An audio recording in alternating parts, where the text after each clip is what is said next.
Establish करने के लिए हमने सेकंड चैप्टर में पढ़ा कि किस तरह से इलेक्शन कमीशन जो कॉन्स्टिट्यूशन में जिसका जिक्र किया गया है, डेमोक्रेसी के लिए इलेक्शन कंडक्ट कराना, free and fair election conduct कराना कितना डिफिकल्ट था, लेकिन इंडिया ने उसको कंप्लीट किया, सक्सेसफुली कंप्लीट हुआ।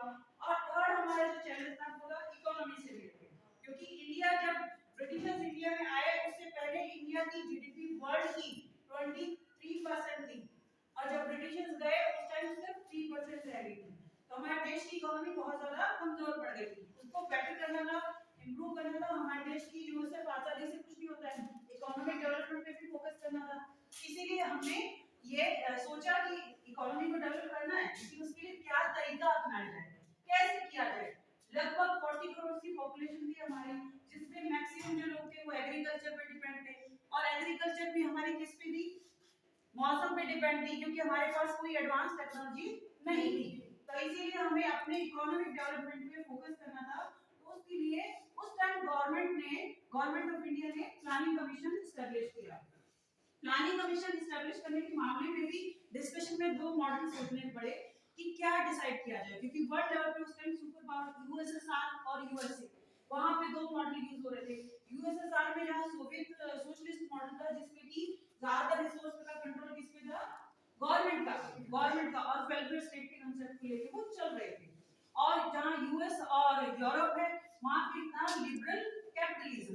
इंडिया के सामने ये था कि हम लिबरल कैपिटलिज्म को अपनाएं या हम सोशलिस्ट मॉडल को अपनाएं, हम किस चीज को अपनाएं। तो हमारे सामने चैलेंज इसलिए था क्योंकि कैपिटलिज्म को अगर हम बढ़ावा देंगे तो हमारे यहाँ जो कैपिटलिस्ट इकोनॉमी है जो आगे बढ़ेंगे, उसमें सिर्फ क्लास हमारी सोसाइटी के कुछ 1% लोग ही आगे बढ़ पाएंगे। किसी के पास इतना पैसा ही नहीं है कि वो इन्वेस्ट कर सके, बिजनेस शुरू कर सके, इंडस्ट्री लगा सके। तो वो मॉडल भी हमारे लिए बड़ा मुश्किल था अपनाना। सेकंड था जो कम्युनिस्ट मॉडल, जो हम सोशलिस्ट मॉडल अपनाएंगे, तो उसमें भी जो है डेवलपमेंट के लिए जितने रिसोर्स चाहिए वो हमारे पास अवेलेबल नहीं थे। हमें लैंड रिफॉर्म्स भी करने पड़ेंगे, क्योंकि उस टाइम पे जो जमींदारी सिस्टम की वजह से ज्यादातर प्रॉपर्टी प्राइवेट के हाथों में थी, प्राइवेट नॉन थी। उसको वापस लेना, किसानों को, लैंडलेस लेबर को उनकी जो है लैंड वापस दिलवाना, ये सब चैलेंजेस थे। उसमें जो है डिस्कशन भी हुआ, और उस टाइम पे हमारी जो मेन बड़ी बड़ी पार्टियां रही, कम्युनिस्ट पार्टी है, सोशलिस्ट पार्टी है, इवन खुद कांग्रेस में भी पंडित जवाहरलाल नेहरू जैसे लीडर थे जो कि सोशलिस्ट मॉडल को अपनाना चाहते थे। ठीक है, और ऐसा नहीं है कि यूएस और यूरोप के मॉडल को नहीं अपनाना चाहते थे, उनको भी अपनाने वाले बहुत सारे ऐसे लीडर थे जो ये कहते थे कि हमें ये मॉडल अपनाना चाहिए, क्योंकि वहाँ डेमोक्रेसी है और उसके बाद इकोनॉमी आगे बढ़ी है। लेकिन फिर भी डिसाइड हुआ, क्योंकि पंडित जवाहरलाल नेहरू एक इन्फ्लुएंस लीडर थे और देश के प्राइम मिनिस्टर भी थे, तो उनके आइडिया को उन्होंने जो विचार दिया उसको अपनाया प्लानिंग कमीशन के थ्रू। क्यों अपनाया? क्योंकि प्लानिंग कमीशन में 5 ईयर प्लान्स बनाए जाते हैं, और 5 ईयर प्लान्स बनाने का जो जो प्रोसेस है और जो तरीका है वो सोवियत यूनियन से आइडिया हमने लिया है, सोवियत मॉडल है। और प्लानिंग कमीशन का क्या हुआ, कैसे हुआ, उसका हम थोड़ा डिस्कस करते हैं। देखो, जैसे प्लानिंग कमीशन का पता लगता है मार्च 1950 में बना, ठीक है ना, और इसके चेयरपर्सन पंडित जवाहरलाल नेहरू थे। और इसके बारे में थोड़ा कुछ जैसे हमने पढ़ा भी, कुछ और बताओ आप लोग, प्लानिंग कमीशन से अभी क्या मिला, क्या फायदा हुआ, कोई बताएगा? आप लोगों को क्या लगता है? 5 ईयर प्लान में जस्ट मैं इतना आइडिया देती हूँ कि ये एडवाइजरी बॉडी है, ये गवर्नमेंट को एडवाइस देती है, तो फिर ये कैसे करेगी, क्या काम हुआ, थोड़ा सा इसके बारे में बताओ। आप लोग बताओ प्लानिंग कमीशन ने क्या किया, थोड़ा बहुत हमने पहले भी डिस्कस किया है। हाँ,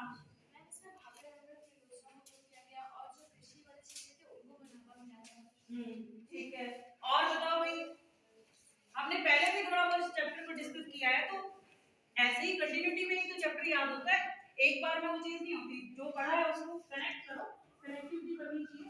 और क्या हुआ प्लानिंग कमीशन से, क्या हमें फायदा हुआ, और 1950s के अकॉर्डिंग क्या प्लानिंग कमीशन हमारे लिए फायदेमंद रहा, बताओ बताओ भाई। हाँ बोलो बेटा।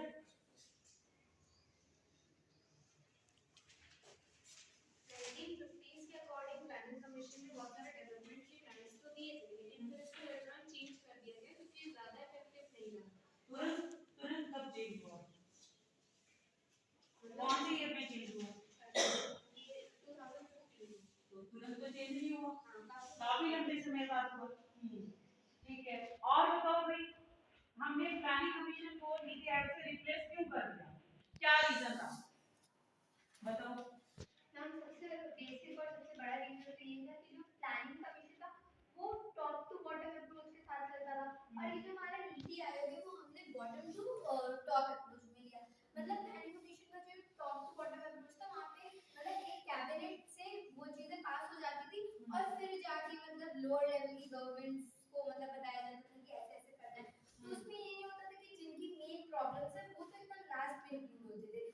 अपने डेवलपमेंट के कार्य में। लेकिन जब नीति आयोग बना तो नीति आयोग में ये डिसाइड हुआ बॉटम टू टॉप अप्रोच रखेंगे, मतलब जो सबसे लोएस्ट लेवल की गवर्नमेंट है वहाँ की जो प्रॉब्लम है वो नीचे से पास होते होते ऊपर जाएगी, तब उसका कोई हम लोग मतलब रिजल्ट पे उतरेंगे।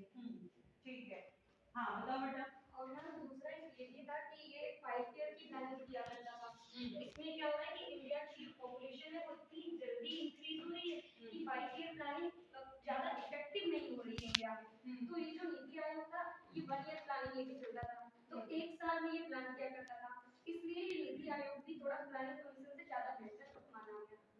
ठीक है, 1950 के अकॉर्डिंग वो हमारी जो रिक्वायरमेंट है उसको काफी हद तक पूरा किया। ये तो नहीं कह सकते कि प्लानिंग कमीशन एक फेलियर रहा।